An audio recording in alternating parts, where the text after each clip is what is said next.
Hey everyone, thanks for watching. This is my first ever attempt at content creation, so everything is going to sound shitty.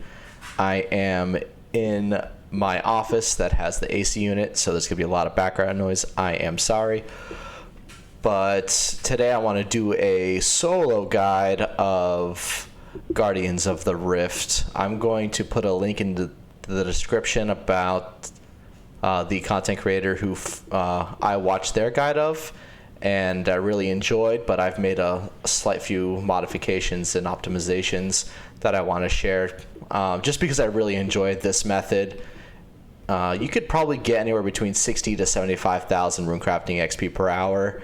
I'm in the mid 90s, and if I do not mess up at all, I probably get like 72 to 73k XP per hour. But realistically, you can probably expect to do more, like 70,000 XP per hour. If you get an occasional fail, either that's your fault or you get a horrible setup, and you might fail that way. So let's go to the requirements. 77 is going to be the minimum because you want to be able to do craft blood runes and Sins of the Father. Also, the Colossal Pouch is huge here. I do not know of a different way to do this without the Colossal Pouch, so that's how my guide will be. If you're using 4 different pouches, you might have to, do a little bit different of a setup. I'm not sure. And that's pretty much it for my inventory. I'm bringing my Divine Rune pouch with the runes that I want to collect and a chisel for making the Guardians. And here, just bringing the runecrafting equipment and the Varrock armor because it helps you mine the essence a little bit quicker, and the Abyssal Lantern. If you don't have Abyssal Lantern, just bring your best fashionscape, and that's pretty much it. Let's get started here. First thing you want to do is walk to the door, grab a weak cell, grab 10 uncharged cells, run to the bottom. Come down here, do a inventory stall, and then just hang out for pretty much a minute. Here's where I'm going to talk about the basic strategy of how to do this. So the first thing that we're going to do is we are going to gather between 102 and 105 fragments here. And that's pretty much like the optimum amount that you want for this method. So what we're going to do, the first step is once we get between 102 and 105 fragments, we are going to go craft a weak catalytic guardian and then fill up our inventory with as many shards as that we can. I prefer to do the catalytic guardians due to the fact that they are ranged and they don't derp as much. Sometimes with the melee ones, they kind of walk around a little bit more, and also the ranged ones can gather aggro from the monsters that come out of the portal. So here I have 104, which is kind of perfect. Walking up, catalytic guardian, and then we're going to pick up another weak cell and then fill up our inventory here. One thing to note is that when you're making Guardians, you essentially don't want to make anything less than the overcharged or the strong ones, because even the strong ones aren't even that great. But if you're making anything less than that, they're going to die pretty quickly, and things get kind of fucky when you don't have 2 Guardians out clearing all the waves of the abyssal creatures. It gets really fucky. So you honestly really want the overcharged ones as much as you can, and then secondary you would pick strong. So here, filling up my 2 inventories, then we're going to go place our weak cell that we picked up, and I'm going to go place it on the barrier here, make it here, and then wait to see up in the top left corner, wait to see what our first set of portals are going to be. So here, perfect. I mean, you can pick either single one, but going to the death one is a little bit faster. We're going to come here, we're gonna drop all three of our we're gonna do all three of our inventories here. Then come here, make a catalytic guardian, run to the center, and drop off our essence, and then head to whatever's the best next one. So this is a medium cell, which is not the best XP, but it works perfectly for what we have. Since we only have a weak barrier down, the max that you can upgrade the barrier up in the front, the max you can upgrade it to is the next step above. So it's weak. So the next one that I can do is medium. So this works perfectly for this method. So this would be a really strong start to the game. So I'm going to show a couple of clips of what happens if you don't get an overcharged portal right at the beginning. So here I go to the strong portal because it's the best one I have available to me. I go craft all my essence, and then once I leave the portal, I wait to see if there's an overcharged spawn. So I go out, wait, I get lucky, get an overcharged one. I do not craft my guardian, and then I just deposit this essence, upgrade my portal, and then enter, do a dry run, and then upgrade my guardian.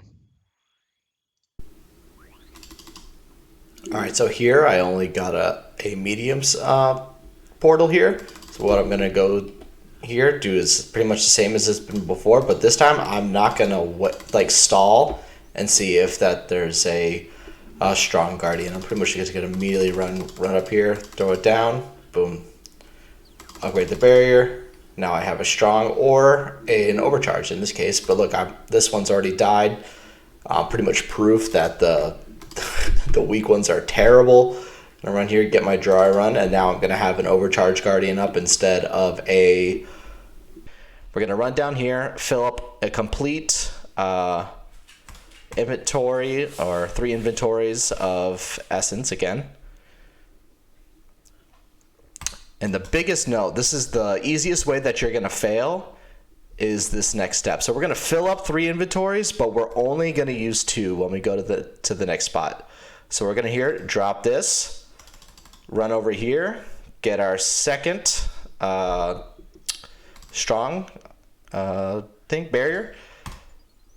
We're only doing 2 here because we specifically don't want to push the Guardian's power over 60% because that will start the next wave of the fight. So after that, we've set up our second Guardian, and now we want to sit here and wait. So we're going to do what I call a dry run here. We're going to drop off our stone, and then we're going to run over and get just a barrier because we have to kill some time between now and the next portal that's going to drop us off to get all the essence. So here, got a strong cell that will eventually upgrade this front barrier for, and then keep mining. And now we're going to fill up our entire inventory here and wait.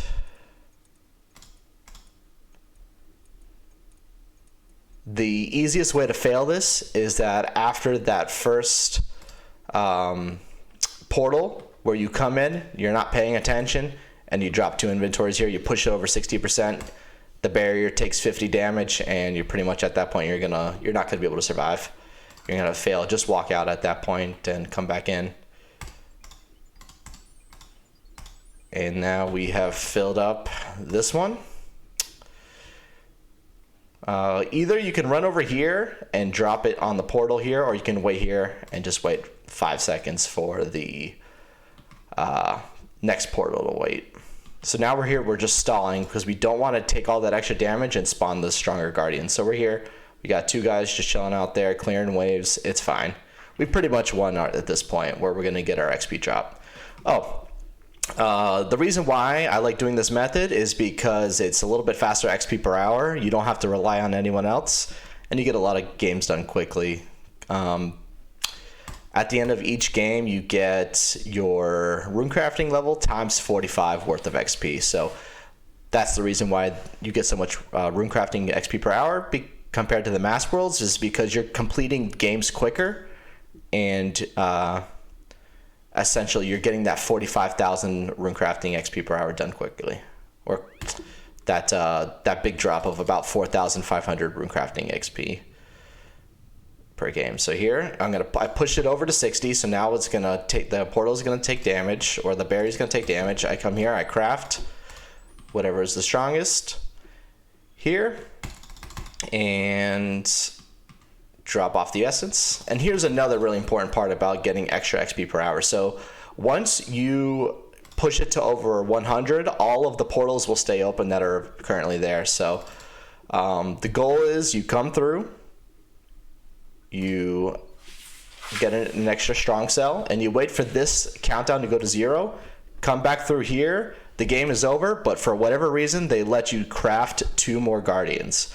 So I come over here, I get an extra 180 XP drop, I come back through here and craft another, get another strong cell.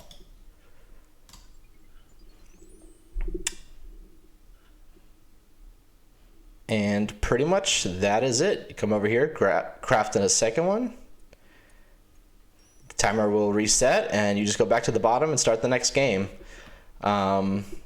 Most importantly, with the crafting of this extra gardens, you have to be quick about it, because if you wait too long for whatever reason, sometimes the game has a bug in it where the next game that starts, if you do it too late, the game will start with an invisible guardian that doesn't attack, or not, it doesn't do anything. It'll start with 1 or 2, and then you automatically fail. So you just want to get it done quick. But that's pretty much the method. You come back down here, inventory stall, and that's it. I'll pretty much leave real quick for the outro. All right, so thanks to you all for watching. Thank you for putting up with the shitty sound quality and mumbling gameplay. I'm new to this. The only time I've ever done anything like this was when I was streaming for about a week when I was shiny hunting Arceus and Brilliant Diamond and Shining Pearl. Where in that I accidentally deleted all my audio clips of me actually finding my shiny Arceus. So I appreciate you guys putting up with me. And if you found this helpful, you can go ahead and give the video a like. I would really appreciate it. And if you guys have any more optimizations that you would like to talk about, just please leave a comment and let me know. If you have any more optimizations that you'd like to, or any positive feedback you'd like to give about some ways to optimize this a little bit further, go ahead and leave your suggestions down in the comments. And thank you so much for watching. I'm going to also uplink a second video where I'm pretty much just going to do 4 games in a row. You might see some clips of that added into this video, but where I'm pretty much going to do like 4 games straight, where I'm not going to be talking as much, but I might just give my thoughts about some of the decisions I'm making and stuff like that. So thank you so much for watching. Thank you.